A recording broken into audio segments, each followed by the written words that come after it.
Okay, we're live. I don't know if you guys can hear me.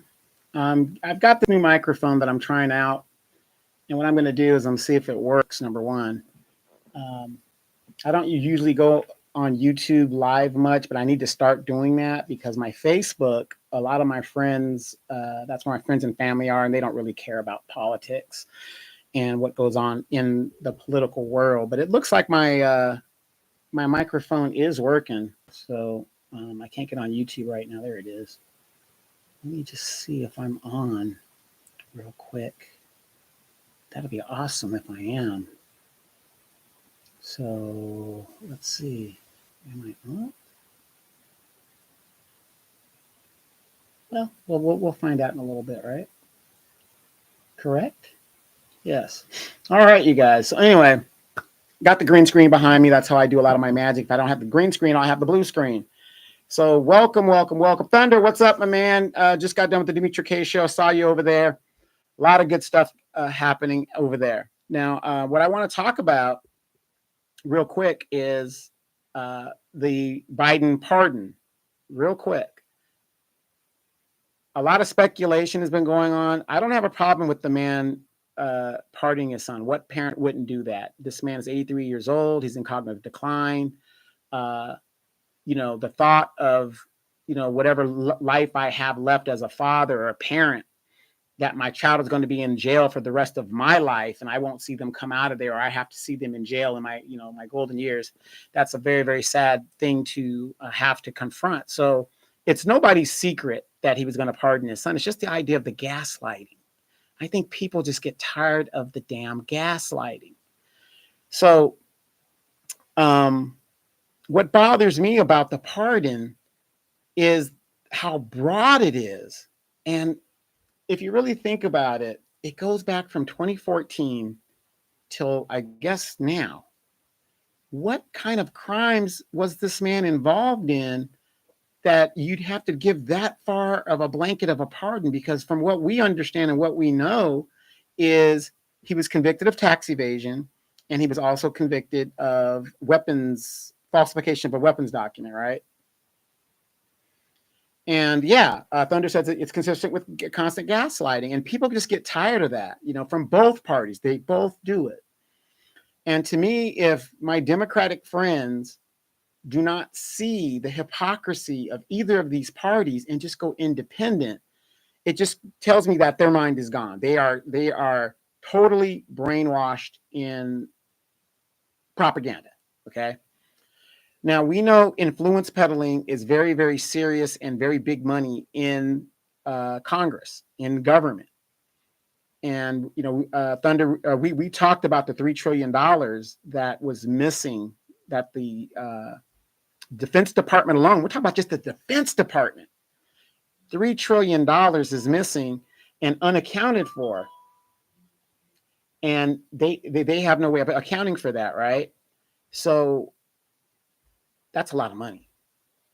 And Joe Biden in 2014, he was vice president and he was in Ukraine, and he had a lot of power and influence in what Obama gave him to do. And my opinion is, if Donald Trump, DOJ gets involved, the FBI or whatever gets involved in this, and they do an investigation, I really feel that Joe Biden might be implicated in a lot of what this stuff is. It's bad enough. And of course, Hunter, who's been a screw up since whenever. And it's just amazing to me how the powerful get away with all this stuff, and we just sit here and act like, okay, well, that's politics, it's normal. Thunder says, if you or I were committing crimes for that long and making obscene amounts of money while doing it, why isn't this considered a criminal enterprise? Exactly. See the problem, Thunder, is you're using basic common logic. Most people don't do that. They're not thinking of the ramifications of what is going on here. Most politicians, Jim Clyburn, he uses his daughters to funnel money from lobbyists. Maxine Waters, she uses her family to funnel money from lobbyists. Nancy Pelosi, they all do it. and it's legal bribery. If Citizens United is such a problem, notice that the Democrats always holler and scream about money in politics and Citizens United. And if we give them the House, the Senate, and the presidency, they're going to deal with Citizens United. And they never do. This woman, Kamala Harris, raised over $2 billion, allegedly. $2 billion. We know it's 1.5. We know that. $2 billion. And you didn't hear one Democrat holler about Citizens United or money in politics. Not one. Donald Trump didn't raise nowhere near. I think he raised like a third of what she raised. So that put him about maybe, I don't know, 400,000 or 400 million, maybe let's just say 500 million. And it's just sad. Your average logical thinker, hey, Donovan is back. No, yeah, I'm just trying this thing out and seeing how it's going. It looks like I'm going to have to do some kind of green screen or something back here and, put something back, but I'll worry about that later. I kind of like without anything in the back. You guys can just see me straight talking. But these insane amount of money that goes missing, it's crazy. They have no money for reparations. They have no money for healthcare. They have no money for student debt forgiveness. They have no money for homelessness. They have no money for any of these things. But you got $3 trillion and you haven't even lifted up a finger to look for it. Much less by the OMB, unaccounted money that you're sending overseas to Taiwan, Israel, and Ukraine. It's insane. It's insanity, and both parties do it. Mike, nice, good to see you over here, brother. It's just insanity. But your average logical thinker, I'm kind of glad that you came over here. I saw your video this morning, and again, I'm gonna have to give you big props up. You really bring a lot of things to think about. And I'm going to say this. I know I told you earlier that I don't really care for first sergeants. I never did. And I remember I was prior enlisted before I crossed over. And it just seems to me like when I came in the service, the old school Vietnam, my parents' age people, you had that first sergeant where, they would fight for the troops. It doesn't matter if the troop was a shithead or not, but they would really fight for the troops. And then it seems like in the 90s when I, was a young staff sergeant, a young lieutenant, I just saw these first sergeants. It's just another senior enlisted position that people go to, because I would see all of these first sergeants not advocating for their troops. And I hated them. I hated them because I remember when I was a young troop, I got into a little bit of trouble, and I was a good mechanic. I was definitely a good mechanic. Right. And got in a fight with the security forces guy. He was hitting on my girlfriend, and my dumb ass went to the security forces. My girlfriend told me about it, and she was military. She was in the communication squadron. I went to the security forces thing because the guy knew me from the club. He knew that was my girl.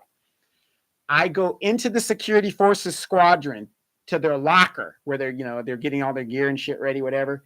And commenced to beating the guy's ass, right? I mean, I was just going for mine. I ended up getting 30 days correctional custody. I ain't afraid to admit this.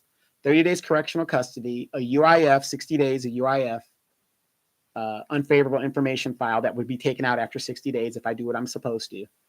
Was allowed to go to work, got extra duty, got money taken away from me, suspended stripes, the whole gamut, right? And I deserved it. Trust me, it was worth it. It was worth it, right? But I had a first sergeant that fought for me. He knew I fucked up. He knew it. He was like, man, I was talking to him. He said, what happened? And I told him. You got to remember now, I'm like, at the time, I'm thinking I'm like 18 because I joined the military when I was 17. And he fought for me. He was like, no, he made a mistake. Da, da, da. He's a young dude. Yeah, blah, blah. Well, we're going to throw the book at him. Da, da, da. And he's going to complete all of this shit. And he's going to get through it. And he's going to go on with and have a great life and a career. And I was always thankful for that. And when I would see these enlisted first sergeants that would just sit there when a young person made a mistake. And we're not talking about like a serious mistake like weed and drugs and, dumb shit. We're talking about just everyday stuff that you could do. And they would just sit there and process the paperwork. I used to hate that. And I would sit and I would try to advocate for those guys. And I would just curse the first sergeant out. I would just be like, fuck you. You ain't shit. If I could get you out of here, I would. And, my commander, knowing that I was prior enlisted, he would always ask me, what should I do with this person? I said, yeah, give him a chance. Give him correctional custody. Give him this, give him that. But don't just throw the guy out. Don't just throw the person out. Yeah, she got pregnant, but that doesn't mean, it's a one. Everybody's entitled to a mistake, So again, great videos that you're bringing out, talking about how people relate to different things and different subjects. So keep up that great work. Let me get to some of these comments. Okay, so Astrological Thinker says, I remember hearing about that money back in the day, but quickly forgot about it because the stories went away. Yeah, they buried it as quickly as they can. And then a lot of the documents to that $3 trillion was in that building that didn't get hit by a plane. And then if you know anything about, I think it's carbamite or whatever, it's that demolition stuff that the Navy SEALs use. All of that stuff was found in the towers. Why would they have that kind of demolition stuff? This whole thing is crazy. And I'm not a conspiracy theorist, but it's just crazy. And then remember, when something like that happens, it's a crime scene. Why did the very next day they were hauling all of that stuff away from the World Trade Center? So it's just crazy. You got to look that stuff up. But you can look it up on YouTube. You will see Donald Rumsfeld saying they can't account for $3 trillion, and they still haven't done that to this very day. Yeah, everybody knew me from the E Club. Yeah, the same people would be in there and stuff. We'd be doing our thing. You know the story. Michelle says, my husband always advocated for his troops. He was a combat enlisted soldier. Yeah, the 2 Bronze Stars and 3 deployments. Yes, thank him for his service if he's still with us. I'm not sure, Michelle. Don't hate me for that. But yeah, now these first sergeants, they're to process paperwork and get the extra stripe because a slot was open. I just happened to fill this slot and no advocacy whatsoever. The minute the troop makes a mistake, process his ass out of here, Your Astrological Thinker says, yeah, they don't make them like that anymore. Mike is all surprised. Thunder says, will Biden issue the same pardon for others? No, he won't. He's a Dixiecrat. Remember, look, a Dixiecrat could do everything for their people and feel sorry for, oh, he lost his slaves. Let's do this or, whatever. But as to do anything for Black people? Are you kidding? No. A good example, you guys, some of us already know the real reason why America does not have health care is because they don't want Black people to have health care. That is why we don't have universal health care, because they don't want Black people to have universal health care. That is the main reason. Because if we're healthy and living long lives, that's more of a challenge to them and all this other stuff. The main reason the United States does not go for universal health care is because they don't want Black people to have it. Simple as that. The Astrological Thinker says, what do you think about Michael Moore's documentary on 9/11? I thought it was pretty good. I thought it was pretty, I wouldn't say it's all factual because, again, I always tell people, do your own homework. It's one thing to watch a movie or listen to a person like me, but go research what that person's saying. What do we say on Dimitri K show? Don't listen to what we say, research what we say. Call me a liar, and all that other great stuff. Michelle, I didn't see it. What streaming app is it on? No, it's not a streaming app. If you're talking to the Michael Moore thing, but the 9/11 Donald Rumsfeld, you can go on YouTube and just put in Donald Rumsfeld, $3 trillion or something of that nature. Pentagon loses $3 trillion, and you will see him actually saying they can't account for it. And then the very next day, 9/11 happens. What a coincidence. And in the very building where all of the documents are stored that could have researched, where this money went and, what manufacturers got what or whatever, that building that was not hit by an airplane, sustained no damage, fell mysteriously. just fell. So yeah. So with you, Donovan, Michelle says, with not sure if I saw the theaters years ago. That's disgusting. I mean, just your average logical thinker, just think what you could do with $3 trillion. Just think what you could do with $1 trillion. I mean, it's disgusting. It's just disgusting, the money that's just wasted. And then we worry about reparations. What reparations? Yeah, we know it's between 14 and 19 million as a minimum, but still, it's still a start. If you don't want to do reparations, fine. Okay, we're going to do housing, or we're going to do free universal health care. We're going to do free education, student vouchers, whatever. We can do something with that money.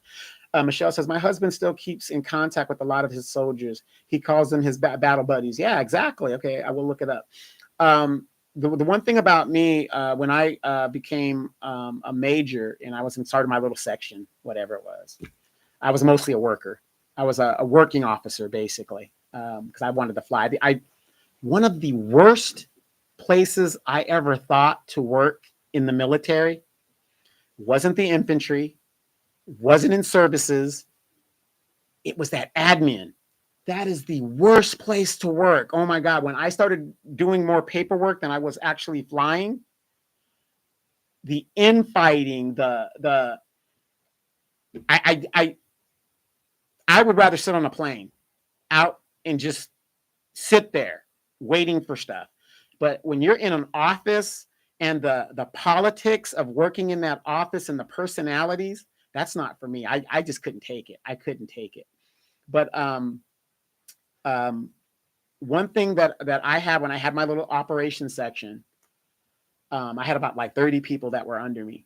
And one thing that I would advocate from, and they were mostly enlisted. I think I had, it was me as a major, captain major, and I had one lieutenant, and I had, everybody else was enlisted. It was about 30 of us. Stuff, and it was, operations. It's a lot of stuff going to it. And one thing I advocated for my airmen, that they had to have their CCF, if they liked it or not. And I said, if you're going to go to school, the first class you need to take is speech. The first class. If you're not going to take that speech class, you can't go to school as far as I'm concerned. You can go CLEP, you can go Dante's all you want. But for me to sign off on it, I need you to take that speech class first. Because what I was seeing was, you got a lot of guys, everybody's got accents from wherever they're from, right? So let's say a senator shows up and you're a young airman, 19 years old, it doesn't matter. And you have to do a presentation. This is what I was seeing in the maintenance field, especially from the brothers, the guys from New York and Philly, Philly, what I'm saying? Philly, Philly's the cheat day. And they would talk like that, using their accents.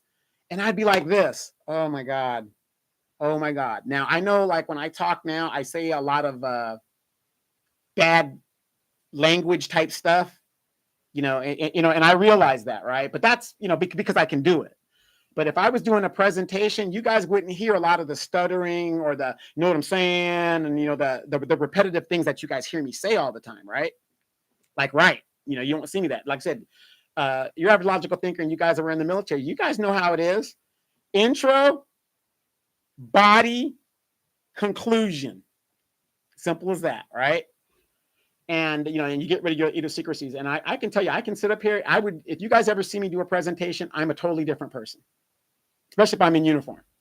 But I would see these young guys, coming in there. You know what I'm saying, sir? We got the Belux 5000, and do you feel me?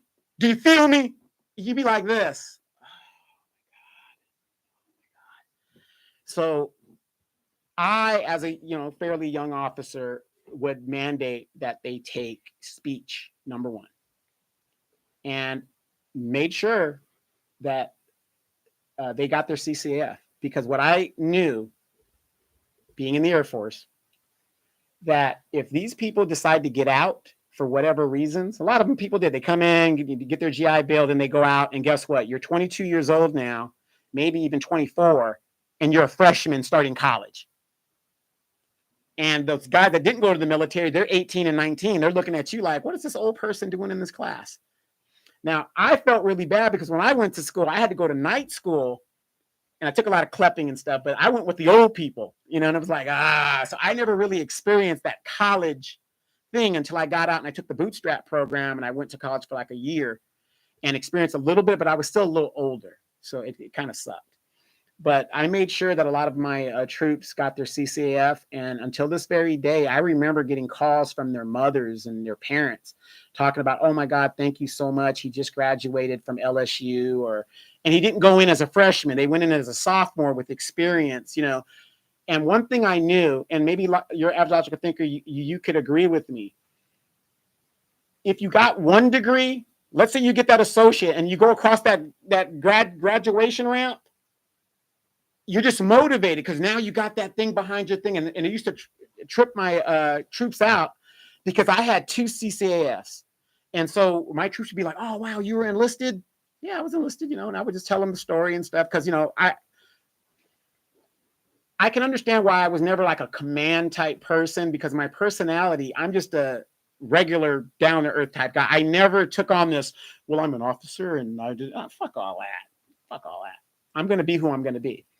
But I would get calls from these people and they would be thanking me like, yeah, you know, he got his associate degree and from the Air Force, you pushed him and he's at this job and he got more money, more pay or whatever. So, you know, it's just one of those things that I think that's very important. Let's see. Thunder says office politics are the worst. Yeah, man. I mean, I couldn't deal. I mean, I couldn't deal with it, man. And in the inner office romances, I didn't want to be involved or get sucked into any kind of inquiries into stuff. When I was stationed in Alaska, true story, my wing commander got fired. Why? Fraternization. They were wife swapping, okay? And the problem wasn't that they wife swapped. The problem was he did it with one of his senior enlisted people, right? They were doing it, and it was okay the first time. It was when the commander continued it. We were in Panama. We had just got into Panama, Howard Air Force Base, and we got this call. And I was the aircraft commander, and I get on the phone. They tell me to get on the phone, and I get the notice that our wing commander got fired based on that. True story. True story. And, you know, in Alaska, there's a saying, at least back in the day when I was stationed there, you don't lose your girl, you lose your turn. So a lot of women, when they got those orders that said, oh, you're going to Eielson or Fort Rich or, you know, Anchorage or whatever. Oh, I'm going to this terrible place. No, you're not. No, you're not. Average logical thinker, you were stationed over in Diego Garcia like I was. That was a woman's paradise. Tell me, am I lying?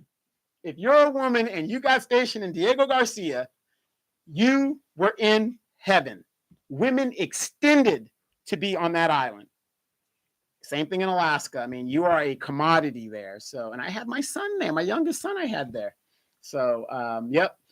The higher rank you go, the more you're tied to your desk in meetings. Yeah, I mean, I was so mad to be pulled out of flying, and I knew my career was over because I was a maintenance person. So they said, "Oh man, Donovan knows how to speak maintenance and he knows operations." And then I was an Embry-Riddle graduate. They were like, "Oh yeah, you're coming in." I mean, I was doing orders and seeing people going to Australia and all these exotic places that I wanted to go and I couldn't go because I had to do the training. I had to do the depot maintenance, and I hated it.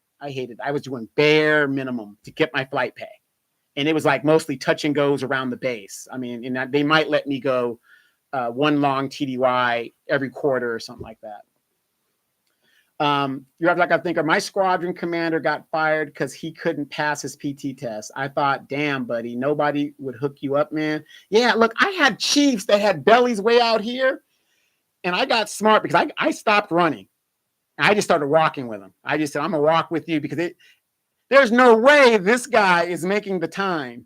And then because I was walking with them, they had to make the time with me because I'm way younger than they are. And it's like, okay, I'm walking with you guys. So they used to hate that. Like, Donovan, go ahead and run ahead of us. Nah, I'm good. I'll walk with you guys. So I'm good. Like object thinker, every deployment in Korea is a woman's paradise. Yes, you guys are coming back with a bundle full of money. It's all in the knapsack and everything like that. You guys know what I'm talking about.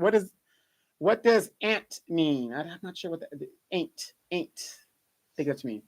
how many years did he get pardoned for, and why those years specifically? No, Thunder, when he got, what's his name? Biden got pardoned, it's forever, but the years that it was from 2014 till now. So that's a significant envelope to cover. What kind of crimes was he doing in between that time? It's kind of like the Nixon pardon, and when they do that, it really takes the justice out of it, because it happens again and again, and we don't know anything about it because now it's been covered up, and the person doesn't really pay. Ever since Nixon, there has been no accountability in government when it comes to our chief executives and people of high equation. Because up until that time, if you got in trouble as a chief executive, you were disgraced. You went away in disgrace. I think the last person who was, basically disgraced was Harding, and he ended up dying in office. And then you had Calvin Coolidge come, but I think Harding, because his administration was corrupted. I mean, they were corrupt. So, were you, Denif? Why pulled out of flying? No. Well, when I was sick, I got Denif, but when I started going to the desk, okay, like now where like in the pilot's guide, you could just be a straight pilot, like a chief warrant officer. All you're going to do is fly. Now they have these tracks where if all you want to do is fly airplanes, that's all you're going to do for your career. And if you're not, and you want to do command and stuff, you got to go to the office and, you work your way up and stuff like that.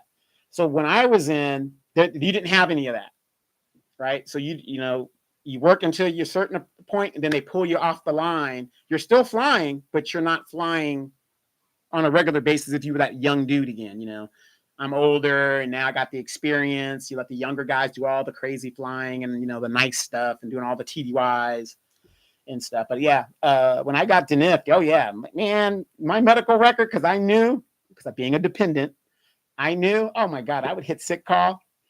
My medical record is this thick. It's that thick.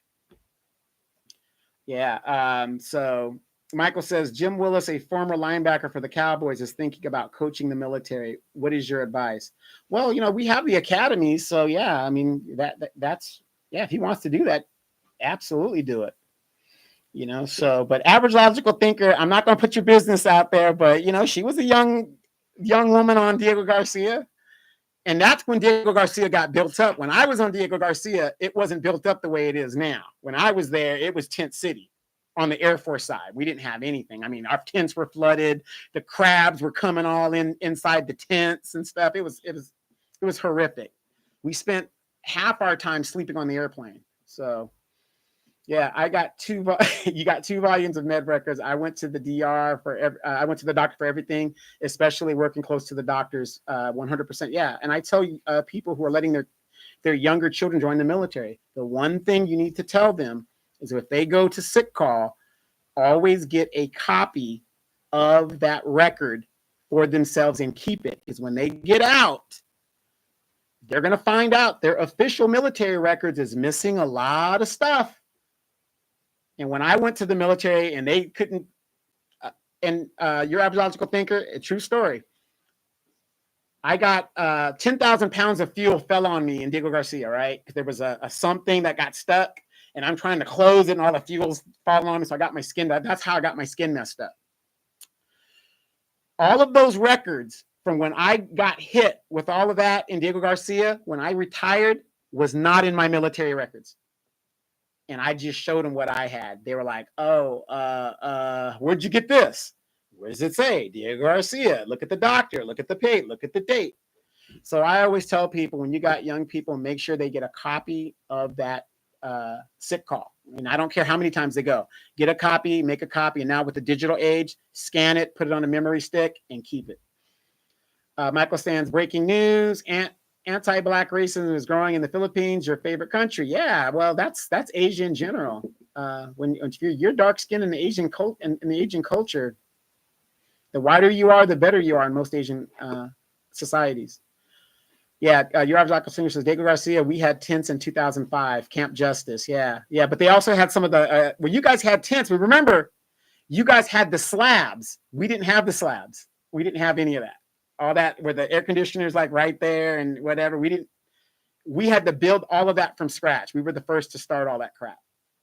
So, your average thinker. I enjoyed the shopping in Korea. My husband was stationed at Camp Stanley. We would go to Seoul often to shop. Yeah, yeah. I used to go outside of Osan and go get my little blankets and stuff and do it. And matter of fact, we would land in ops on our plane, change our clothes, go outside the gate, do our little shopping, come back. And if we are in Osan, we would go to there was this disco named what was it? Seoul.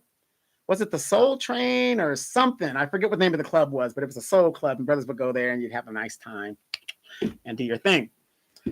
Breaking news, and I like Risen Growing. Yeah. Yes, I had shoes, jogging suits, and jackets made. Yeah, we came back to the States looking good. Oh my God. When I was a dependent in the 80s, we would get our school clothes from Korea every year.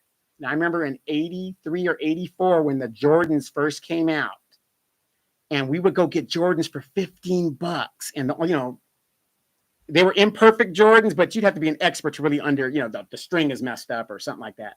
And people would just be dressed, man. We would be laid. So you're a logical thinker. We was Songton Sally there at Osan when you was there, Donovan. That sounds familiar. It probably was. But there was two clubs that were like right outside the gate where the shopping area was, and you could literally walk you just go out the gate, maybe like a block up, and then make that right. And there was a club there, and then if you go down a little farther, there was another club there, and everybody would the Soul Train. I think that's what it was called, the Soul Train back in the day. But I'm an older guy, so it might have changed names when you went through. But anyway, so yeah, but all of this money that's missing around the world, you bring up great memories, man. God, I can say my career, it was a very eventful career. I enjoyed it a lot.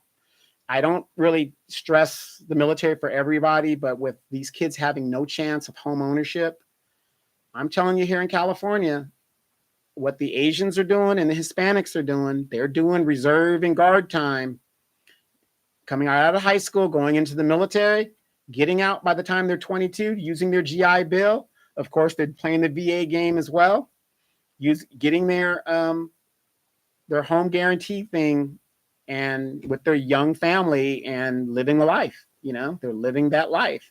And I look at the black kids coming from LA, being gentrified out of LA, smoking weed, hanging out, walking around like zombies, young girls out there on the blade, selling the coochie and all that other stuff. And I'm just saying, wow, they want better for themselves, but nobody's telling them how to do it, or they've scared them so much from the military that they don't want to go to war, or they're afraid to go to war. And I can understand that, but why would you be afraid to go to war, but yet you're not afraid of gang activity that you're involved in that can end you up killed right here in the United States? So you have logical here. Songtong Sally was an infamous prostitute outside of Osan. Oh, okay. Yeah. The term, I remember the term. I thought you were talking about a club though. But yeah, no, there was a girl we used to call old number 44. And she was a chick that should have retired years ago. And she was still supporting the troops, if you know what I mean. I guess she was like one of the old chiefs, old girls back in the day. She was something back in the day. But yeah, great memories. And then when I was in the military, there were so many bases you can fly to. We had bases, and we still got a base in Greece. It's a joint base, but it's not like it used to be. But there were so many places to go. Now it's not what it used to be, but it is what it is.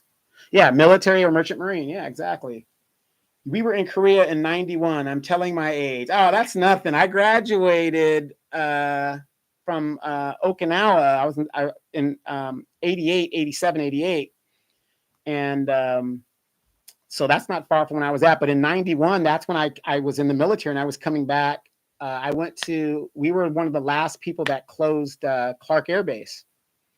I arrived there on a C5. No, I was on a KC-10. I'm sorry, KC-10. I was still a young troop mechanic, and we were picking up some of the equipment and getting it out of there and stuff like that. So that was back in the day. Yeah, some prefer vintage Thunder. I know. I get it. I get it. Experience counts. Experience counts, brother. I get it. But in all seriousness, with all of this political drama, I'm really praying and hoping that a lot of people are waking up because the more they see how the Democrats are high and mighty, and they're really not. They're no different than what the Republicans are doing. I'm not saying one's better than the other. What I'm saying is we all know both parties uphold white supremacy. So yeah, these people are disappointed that Kamala didn't win, whatever. But the Democrats weren't going to give you shit anyway. So what did you lose? You didn't lose anything. Both parties will not do anything for you. However, that 30%, 28% of black people that walked away from the Democratic Party, and the major media is not talking about this. They don't want to give the black vote the credit it deserves. That is why Kamala lost the election. That 28% that walked away, that was the difference in some of the battleground states of her winning or losing. And they walked away all because they did not do one thing they said they were going to do for black people. And it's sad. And it's sad. Michael Pan says, although anti-black racism is growing in the Philippines and other Asian countries, it is not a good idea to visit. You only recommend the African continent, right? No, not at all. Not at all. You know, and I'm not saying anything against Asian people. I'm going to tell you some of the scariest soldiers I've ever encountered were those South Korean, North Korean soldiers. Mean as hell. Did not want to deal with those guys at all. I had a friend whose dad was a South Korean soldier, you know, they shared, you know, posts, whatever. And that guy was just, can't do it. But no, I would still recommend, you know, going to Asian countries, no matter what you are, because their culture is opening and welcoming, especially if you got that money. It's all about the dollar. Michael says, Donovan, I noticed that you like to yell. Do you worry about your blood pressure? Never. No. It's not that I'm yelling, Michael. See, that's the difference. There's a thing called a command voice. I have a command voice. I can go into a command voice mode. And a lot of us in the military, we know what that is. Like you can talk normal, and then you can inflect your voice to where it seems like you're yelling and you're really talking very tersely without really much effort. And I have that ability because I learned it being a military kid and being in the military. Thunder, yes, it was almost 30% that walked away. This is something that they can't ignore or openly acknowledge. Yeah. Astrological thinker, best customer service I ever received was in Korea. Yeah, absolutely. But yeah, our vote is now we control the board. If they want to win, they have to give us tangible because that 30% will not come back. Be it they sit on the couch. And you got to really think about this. Now that people saw and are seeing that the Democrats are being exposed in aspect of financing and buying influence, think about the people that are now turned off by the Democratic Party. They might not necessarily vote Republican. They might not necessarily sit on the couch, but they're definitely probably not going to vote for the Democratic Party. So that number is going to grow in the next election cycle, and we're going to find that out in 2 years in the midterms.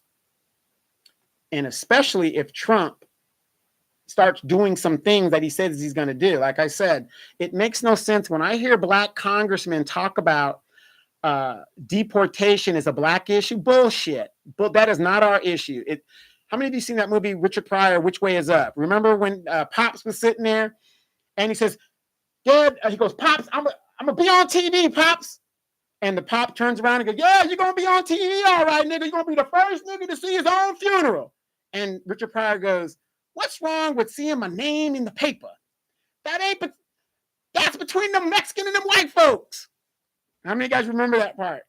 Very serious part. It's the same thing today.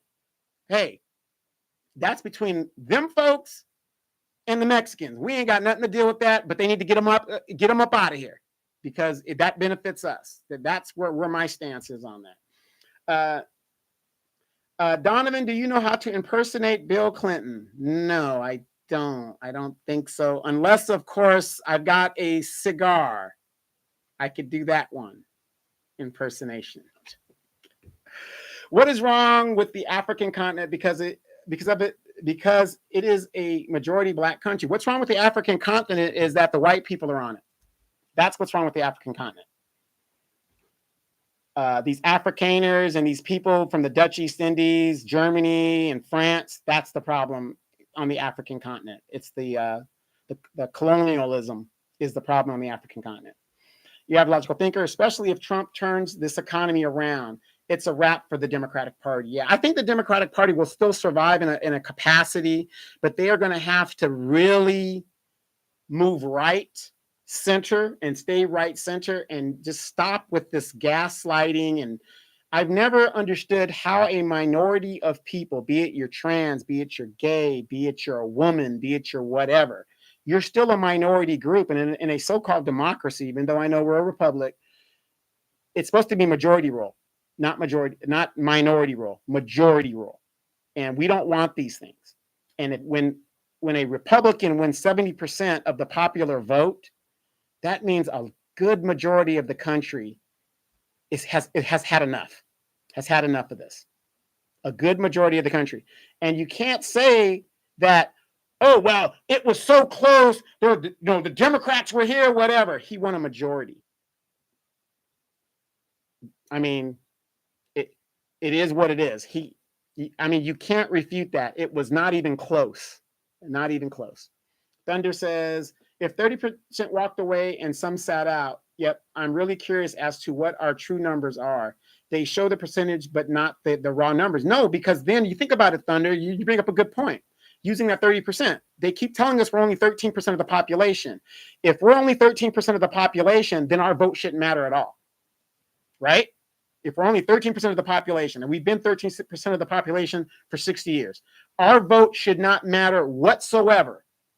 Be it the majority left or right. We're only 13% of the population. That's why I believe that's bull crap. Because when 20% of when 28% of the people walked away and Kamala scrambled to get that black man agenda, and then they're doing all the twerking and stuff, who do you think that twerking was for? That was for the black people. Because when they talk to the white folks and the Asians and stuff, they don't come with that foolishness. That was to stimulate black people to vote for them. And then when they went to the scare tactics, who was that for? White people don't get scared on bullshit of fascism and stuff like that, as we know from history, right? And like we were talking about aliens, these white people are so damn dangerous. Aliens don't come here no more. They cordon the planet off, okay? Because these white folks are not fooling around, okay? So again, we are bigger than the numbers that they project in the national surveys and the census. I mean, if you look at the numbers, because like I said, they won't show us the raw numbers because it wouldn't make sense. And to me, it would be like they know they cooked the books. And the thing is, when you keep telling a people that they're 13%, what does that do? That gives them less resources, because the bigger they are, the more resources they would have to get and more representation and all the other stuff that comes with it. Thus, the Asians, who in 1973 weren't even 3% of the population, and we were flying those people in from Vietnam, right? So if they weren't 3%, now here it is, let's say 50 years later, they're 9, 8, 9, maybe 10% of the population. So they've grown. So how can black people be stagnant for over 60 years? Doesn't make sense. Michael says, Donovan, Philip Scott says that brothers and sisters should only visit the African continent because Asia, Europe, and Latin America are too racist for them. Do you agree with him? No, I don't agree with him. I know where he's going with that, but I don't agree with him with that, because in Africa, what you have is a form of racism called tribalism. In Africa, tribalism is equivalent to racism. If you're not part of that tribe, you're not going to get certain resources or get in certain jobs and get in certain positions. And that's another thing that afflicts Africa if you've been there. If you're not of a certain tribe, and I'm all for it. You're supposed to take care of your own. In America, like you see here, we're the only group that fights for everybody else, but none of these mofos fight for us. So I kind of disagree with them on that. Donovan, I agree with you that Dems should be centrist conservative because they are brought and paid and sold by the corporations. It is better to be independent and look for third parties. Again, I agree with you on that, but the point is both parties are corporate parties. Show me where the Republicans are owned by corporations. Show me where the Dems are owned by corporations. So if the corporations own both sides, who wins? The corporations. Doesn't matter. If Trump gets in, corporations win. If Biden or Kamala got in, corporations win at the end of the day. Right? Michael says, Donovan, when you say central, what do you mean specifically? What I mean is they need to get back to the center because they're losing voters because not everybody's for abortion. Not everybody's for gay. Not everybody's for LGBTQ. Not everybody's for reparations. They need to get back to the center and just stay there. Simple as that. So anyway, I don't want to take up too much of you guys' time. I want to see how this thing goes. I've been on here 45 minutes already. Gosh, I couldn't believe it. Benny needs to go walking, but I'm going to be using this platform a lot more and get the message out because what we are doing in the New Black Media, we are not stopping because we won an election or we helped win an election or we threw the election. We're going to keep getting these videos out, getting people speaking and thinking and talking about different things. Love to talk about my military career. Love to talk with other veterans. Again, Average Logical Thinker. She's from San Diego, so as we know, and had a 20-year career, and we know she's not telling the whole story. See, the one thing about women veterans, they don't want to talk about their experience, because I can tell you as a dude, okay, I had a good run, okay? Some women like men in uniform. You go overseas, you know, you do what you do. I used to love Panama. Oh, my God, I could tell you stuff. But anyway. But I know one thing about women. They don't talk. And some of the women in the military that I dealt with, even my ex, when I got with her, we had a son in Alaska. Yeah, they got some stories. And I know your Average Logical Thinker has some stories as well, but of course she's a mom now. So we're not going to talk about that. We're not going to go there because, you know, she's got that great son. But I also do want to talk to you, your Average Logical Thinker, about, again, you know, when it comes to your son, you know, you're a veteran. When he gets of age, you need to start looking into the Air Force Association, the Black Pilots Association, Sergeants Association, Loadmaster Association, whatever it is, and start getting those scholarships lined up. Not necessarily now, but when the time comes, because the money's there. And it pisses me off when I see these other groups, other people getting these scholarships that our people should be getting, but we're so fucking hard-headed. We don't take advantage of what is there. What is there? A lot of you guys don't know. If you're in Virginia, I think that's where that's where my ex is. She retired at Langley. Right there at Norfolk, they have regular flights that go into Rota, Spain. Rota, Spain. And if you're a veteran, retired and or 100% disabled, whatever your status is, whatever, you can fly into Europe just based on there if you're in that area. There are so many gateways on the East Coast. West Coast, we only have 2 gateways, Travis or McCord. And that's the major gateways on active duty side. Yeah, you got some guard bases and stuff like that. Like where I'm at March, you can do that. But you still got to go through Travis. Then you go out. But right there, you Rota to Spain, get in the Road to Spain, get on that train, get into Europe, free. Use your benefits. A lot of stuff is there. It's there, you guys. And it just pisses me off that, you know, people do not use their benefits and they don't use their connections. But we're going to be talking about that as well. Your Average Logical Thinker. You might want to invite me on the show when you do your thing, and we could chat it up about like military benefits and military adventures and excursions and stuff, because that's what I'm going to be doing here as well. So we're going to continue to get these messages out. We are not stopping and taking our foot off the Democratic Party's neck or the Republican Party's neck, because when Donald Trump gets into office, he's not exempt. He's not exempt. We're going to call him out as well. So again, it doesn't stop. Okay. That's what we're going to be doing. So again, thank you guys for tuning in. Go enjoy your last piece of chicken, take your medicine, and whatever else you got to do for tomorrow. And we will see you guys on the Dimitri K Show tomorrow. Hopefully Walter will tune in with us. We will see you guys. Working on my Spanish. Mañana.